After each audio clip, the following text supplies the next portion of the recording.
ఒక మంచి తెలివైన ఒక ఆర్థికవేత్త మనకు అందుబాటులో ఉన్నారని చెప్పి గుర్తించి గౌరవించి వారిని ఆర్థిక మంత్రిగా ఆనాడు నియమించారు అధ్యక్ష. ఆర్థిక మంత్రిగా నియమించబడ్డ తర్వాత డాక్టర్ మన్మోహన్ సింగ్ గారు ఆనాడు 1991లో అనుకుంటాను అధ్యక్ష, సబ్జెక్టు కరెక్షన్, బడ్జెట్ ప్రవేశపెడుతున్నప్పుడు ఒక గొప్ప మాట అన్నారు. ఆయన అన్న మాట, let the whole world here loud and clear, India is wide awake. అంటే ప్రపంచం మొత్తం వినాల్సిన సమయం వచ్చింది, నా దేశం మేల్కొని ఉంది అనే మాట ఆనాడు ఒక ఆర్థికవేత్తగా ఆర్థిక సంస్కరణలు ప్రవేశపెట్టే సందర్భంలో డాక్టర్ మన్మోహన్ సింగ్ మాట్లాడిన మాట అధ్యక్ష. ఆ మాటలు, ఆయన సిద్ధాంతం, ఆనాటి పివి నరసింహారావు గారి నాయకత్వం ఇవాళ ఈ దేశంలో సమూలమైన సంస్కరణలు తెచ్చింది. ఈ దేశంలో ఎన్నో రకమైన విప్లవాత్మకమైన మార్పులు కూడా వచ్చినాయి అధ్యక్ష. కేవలం 15 రోజులు మాత్రమే ఫారెక్స్ నిలువలు ఉన్న ఆనాటి పరిస్థితి నుంచి మొత్తం ప్రపంచం అంతా ఆశ్చర్యపోయే స్థాయికి దేశాన్ని పరిగెత్తించిన ఆర్థిక సంస్కరణ శీలి డాక్టర్ మన్మోహన్ సింగ్. అనవసరపు డాంబికాలు, అనవసరపు ఆర్భాటాలు లేకుండా, హడావిడి లేకుండా సింపుల్ లివింగ్, హై థింకింగ్ అనే మాటకి పర్యాయ పదంగా డాక్టర్ మన్మోహన్ సింగ్ గారిని మనం చెప్పుకోవచ్చు అధ్యక్ష. Loyalty is a very rate. Loyalty అనేది, విశ్వాసం అనేది ఇవాళ రాజకీయాల్లో చాలా అరుదైన పదం అధ్యక్ష. అట్లాంటిది తనకు అండగా నిలబడ్డ మరి కాంగ్రెస్ పార్టీకి జీవితాంతం సేవలు అందించిన ఒక మహానుభావుడు డాక్టర్ మన్మోహన్ సింగ్. ఎందుకంటే ఒక ఆర్థిక మంత్రిగా, తర్వాత ప్రధానమంత్రిగా 10 ఏళ్ల పాటు పనిచేసి మరి పూర్తి స్థాయిలో ఆ పార్టీ అధికారం కోల్పోయిన తర్వాత కూడా అంతే స్థాయిలో నమ్మకంగా, ఇందాక ముఖ్యమంత్రి గారు చెప్పినట్టు అవసరమైతే ప్రజాస్వామిక నిరసన కార్యక్రమాల్లో కూడా ఆ పార్టీ తరఫున ఒక సభ్యుడిగా పాల్గొన్న ఒక అభ్యుదయవాది, ఒక నిరాడంబర మనిషి డాక్టర్ మన్మోహన్ సింగ్ అధ్యక్ష. ఆయన ప్రధానమంత్రిగా ఉన్న కాలంలోనే మా నాయకుడు, మా పార్టీ అధ్యక్షులు, తెలంగాణ తొలి ముఖ్యమంత్రి కేసీఆర్ గారు దాదాపు ఒక 1.5 సంవత్సరాల కాలం పాటు వారి క్యాబినెట్లో మంత్రిగా కూడా పనిచేశారు అధ్యక్ష. మంత్రిగా పనిచేసే క్రమంలో ఆనాడు 2004లో కాంగ్రెస్ పార్టీతో పొత్తు పెట్టుకొని మరి ఆనాడు ఎన్నికల్లో గెలిచిన తర్వాత క్యాబినెట్లో భాగస్వామ్య పక్షాలను కూడా ఆహ్వానించి కేసీఆర్ గారి క్యాబినెట్ మంత్రిగా తీసుకున్న తర్వాత వెంటనే ఒక చిన్న చిక్కు సమస్య వచ్చింది అధ్యక్ష. కేసీఆర్ గారికి పోర్ట్ఫోలియో ఆనాడు షిప్పింగ్ పోర్ట్ఫోలియో ఇవ్వడం జరిగింది.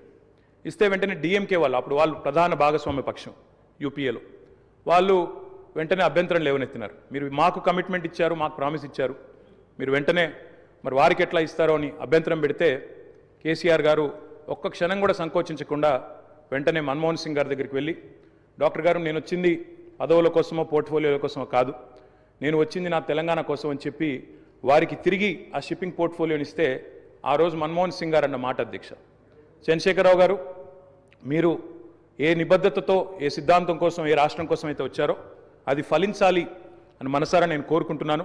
ఇవాళ ఈ నిర్ణయం మీరు ఏదైతే తీసుకున్నారో దీనివల్ల కూడా మీకు కూడా గొప్ప గుర్తింపు, గౌరవం వస్తుంది, మీరు ఒక కర్మయోగిగా గుర్తించబడతారని చెప్పి కూడా వారు చెప్పడం జరిగింది అధ్యక్ష. తదనంతరం 2004 నుంచి 14వ సంవత్సరంలో ఎప్పుడైతే తెలంగాణ రాష్ట్రం ఏర్పడ్డదో పెద్దలు చెప్తారు అధ్యక్ష, nothing can stop an idea who's time has come. అంటే ఒక గొప్ప ఆలోచనకు, ఒక అరుదైన సందర్భానికి సమయం వచ్చినప్పుడు ప్రపంచంలో ఏ శక్తి దాన్ని ఆపలేదు అధ్యక్ష. అట్లా మన్మోహన్ సింగ్ గారు కూడా నమ్మారు కాబట్టే ఆనాడు తెలంగాణ ఉద్యమంలో ఉన్న నిబద్ధత, తెలంగాణ ఉద్యమానికి ఉన్న బలం, తెలంగాణ ప్రజల యొక్క పోరాట స్ఫూర్తి ఇవన్నీ కూడా అర్థమైనాయి కాబట్టే 14లో ఆనాడు అనివార్య పరిస్థితుల్లో తెలంగాణ రాష్ట్ర ఏర్పాటు జరిగినప్పుడు అప్పుడు మన్మోహన్ సింగ్ గారి నాయకత్వంలో జరిగింది. తప్పకుండా మేమందరం కూడా దాన్ని మర్చిపోము అధ్యక్ష.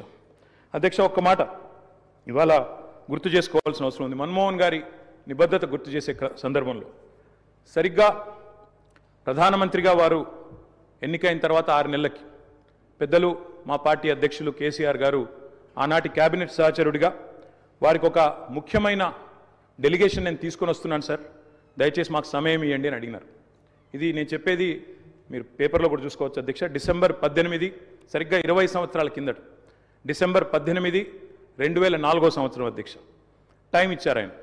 ఇస్తే సార్ మాకు 5 నిమిషాలు కాదు, నేను ఒక ముఖ్యమైన బృందాన్ని తీసుకొస్తున్నా, ఆర్ కృష్ణయ్య గారు, అదేవిధంగా వకులాభరణం కృష్ణమోహన్ రావు గారు, ఇట్లా కొంతమంది మా దగ్గర బలహీన వర్గాల కోసం పనిచేసే నాయకులు ఉన్నారు, వారందరినీ తీసుకొని వస్తున్నాను, దయచేసి ఒక అర్ధగంట 45 నిమిషాల సమయం ఇవ్వండి అన్నారు. అంటే మన్మోహన్ సింగ్ గారి గొప్పతనం ఏంటంటే అధ్యక్ష, సమస్య తీవ్రత తెలుసుకున్న తర్వాత ఓబీసీలకు అన్ని రాష్ట్రాల్లో మంత్రిత్వ శాఖలు ఉన్నాయి, కేంద్రంలో కూడా ఓబీసీ వెల్ఫేర్ మినిస్ట్రీ పెట్టాలి అని మన్మోహన్ సింగ్ గారి దగ్గరికి కేసీఆర్ గారు డిసెంబర్ 18, 2004 నాడు ఒక బృందాన్ని తీసుకొని వెళ్తే 45 నిమిషాల సమయం ఇచ్చిన ప్రధానమంత్రి గారు గంటన్నర సేపు వారితో గడిపినారు అధ్యక్ష. గంటన్నర సేపు మొత్తం విషయం అర్థం చేసుకోవడానికి, అధ్యయనం చేయడానికి గంటన్నర సేపు వారితో గడిపి తప్పకుండా నేను చూస్తాను అని చెప్పి వారు చెప్పిన మాట కూడా నేను గుర్తు చేస్తా ఉన్నా అధ్యక్ష. అధ్యక్ష, ఎన్నో అడ్డంకులు, ఎన్నో అభ్యంతరాలున్నా వాస్తవం మరి మన్మోహన్ సింగ్ గారు ప్రజాస్వామిక ఉద్యమాలకు అండగా నిలబడ్డారు. ఎన్నడూ కూడా ఆయన మరి ఎన్ని ఒత్తిళ్లకు లోనైనా కూడా సంస్కరణల బాట నుంచి వెనుకకు తగ్గలేదు. We can call him the silent architect of modern India. ఆయనకు పేర్లు పెట్టారు అధ్యక్ష. మన్మోహన్ కాదు, ఈయన మౌనమోహన్ సింగ్ అన్నారు. రకరకాలుగా మాట్లాడారు, కానీ ఆయన పాటికి ఆయన పనిచేసుకుంటూ పోయినాడు. ఏమేం సంస్కరణలు దేవాలో తీసుకుంటూ వచ్చినారు. వారు తెచ్చిన సంస్కరణలు కూడా చాలా విప్లవాత్మకమైన సంస్కరణలు. ఇప్పుడే డిప్యూటీ సీఎం గారు కూడా చెప్పారు. తప్పకుండా చాలా సంస్కరణలు కూడా వారు తెచ్చారు. ఎంతమంది ఎన్ని రకాలుగా ఆయనను అవమానించే ప్రయత్నం చేసినా నిజంగా చెప్పాలంటే ఆకాశం స్థాయి తగ్గదు అధ్యక్ష. అవమానం చేస్తే ఆకాశం స్థాయి తగ్గదు. ఎన్ని నిందలు వేసినా మహోన్నతులు తొనకరు బెనకరు. అటువంటి స్థితప్రజ్ఞతను మనం డాక్టర్ మన్మోహన్ సింగ్లో చూసాం. ఇవాళ మన్మోహన్ సింగ్ గారి గురించి మాట్లాడుకునేటప్పుడు తప్పకుండా మన తెలుగు బిడ్డ, మన తెలంగాణ బిడ్డ పీవీ గురించి కూడా మనం గుర్తు చేసుకోవాలి అధ్యక్ష. మేము మొన్న మా పార్టీ అధ్యక్షులు పెద్దలు కేసీఆర్ గారి ఆదేశం మేరకు పార్టీ వర్కింగ్ ప్రెసిడెంట్గా నేను, నాతో పాటు మా గౌరవ రాజ్యసభ సభ్యులు అందరం కూడా వారి ఇంటికి పోయాం, నివాళులు అర్పించాం. తెల్లారి అంత్యక్రియల్లో మేము కూడా పాల్గొన్నాం అధ్యక్ష. మొత్తం అంత్యక్రియలు ముగిసిన తర్వాతనే వారి కుటుంబాన్ని కలిసి పరామర్శించి మా తరపున కూడా సానుభూతిని చెప్పి వచ్చినాం అధ్యక్ష. కానీ అక్కడ పోయినప్పుడు ఒక మాట మాత్రం కొంత బాధ అనిపించింది అధ్యక్ష. మన్మోహన్ సింగ్ గారికి మొన్న జరిగిన వారికి గౌరవప్రదమైన వీడ్కోలు ఢిల్లీలో మన తెలంగాణ బిడ్డ పీవీ గారికి దక్కలేదు అనే బాధ మాత్రం కొంత అనిపించింది అధ్యక్ష. దయచేసి నేను ముఖ్యమంత్రి గారిని కోరుతా ఉన్నా, ఇది తెలంగాణ శాసనసభ. ఇప్పుడు మీరు అన్నారు తీర్మానం భారతరత్న అన్నారు, సంతోషం. అదే మాదిరిగా విగ్రహం పెడదామన్నారు. తప్పకుండా ప్రభుత్వం ఎక్కడ వారు నిర్ణయిస్తే అక్కడ మేమందరం కూడా వస్తాం అధ్యక్ష. తప్పకుండా అట్లాంటి కార్యక్రమాల్లో కలిసి పాల్గొంటాం. కానీ పివి నరసింహారావు గారికి కూడా ఢిల్లీలో ఒక మెమోరియల్ ఏర్పాటు చేయాలని చెప్పి శాసనసభ తీర్మానిస్తే మన తెలంగాణ బిడ్డ, మన తెలుగు బిడ్డ, మనవాడు పీవీ గారికి కూడా సముచితమైన గౌరవం కేంద్ర ప్రభుత్వం ఇవ్వాలి అనే ఒక ప్రతిపాదన కూడా మన శాసనసభ నుండి పోతే బాగుంటుంది. ఎందుకంటే ఢిల్లీలో అందరూ ప్రధానమంత్రులకు మెమోరియల్ ఉంది అధ్యక్ష, కానీ ఒక్క పీవీ గారికి లేదు. అదొక రకంగా మనకు అవమానం, మనకు తీరని లోటు.